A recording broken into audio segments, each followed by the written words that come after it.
I think it ate away at me. Hi everyone, Zoe here. Thanks for watching. So today I thought I should share my story about why I decided to resign from 10 years of teaching. Why did I leave something that I absolutely love? But it is the best decision I've ever made. I've never felt happier. I do enjoy teaching. I think my time with the students in the classroom is always what I cherish the most. But of course we know that teaching itself is not just about interacting with students in the classroom. Actually, what really weighed me down was the expectations of what a teacher should look like, what a middle manager should be. So I didn't like that I was being more and more conformed into the expectations of society. A teacher should act a certain way, a teacher should think a certain way, this is what a teacher should do. No, it's not.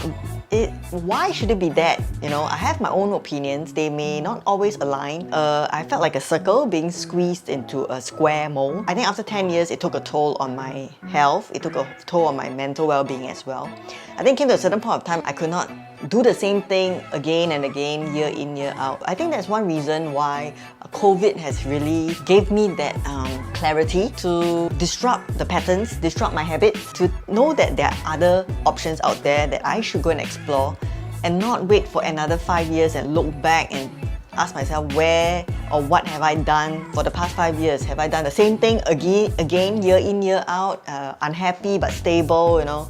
So stability doesn't mean happiness, I mean to me personally. So I think with the expectations came the anxiety. So for the past 10 years, every Sunday night, I will have Monday blues.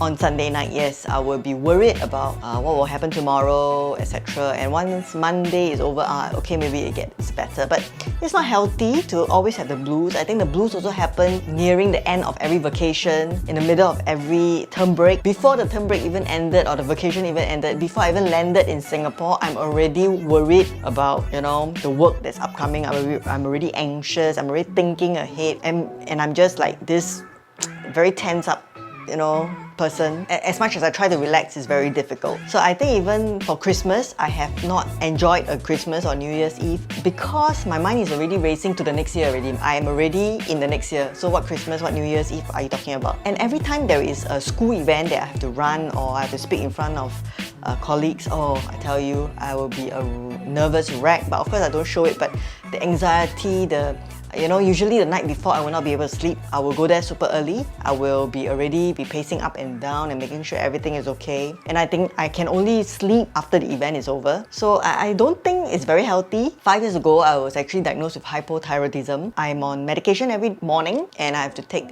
blood tests every year. So the doctors say that the condition is due to stress. So it's been 5 years. If not for COVID, I would never have thought to leave the service because there were opportunities for growth. But I think COVID really helped me or gave me time to reflect and to allow me to see that there are many other ways of doing things. Yes, it may be uncertain. Yes, there will be the element of fear. I've learned through this experience that actually it's not as scary as we think it is. Once you step out, you realize that as long as you're willing to work, you're willing to put in effort, there are other options out there that maybe previously we're not aware of. So I remember I told my bosses in March that I wanted to resign and I eventually resigned in June. But I came back to the school to become a freelance teacher because there was a vacancy. Wow, I remember the first day I went back as a freelance teacher, I had a spring in my step. I took the MRT, I was slowly enjoying my walk, and it has been like that since June. There was no rush because for the past 10 years I'm rushing to school, rushing home,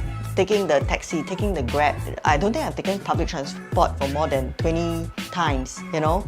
I've counted because I'm always like anxious. I'm always like, you know, I need to do that. I need to go home and do this. I need to go to school to do this. I need to be present. I need to be ready. And also it's, oh wow, it's really it ate away at me. So really, the slowing down has helped me. The stepping out into the unknown is really not as scary. And of course, you have to make adjustments financially, you need to adjust your lifestyle. You will always realize that there are other opportunities out there.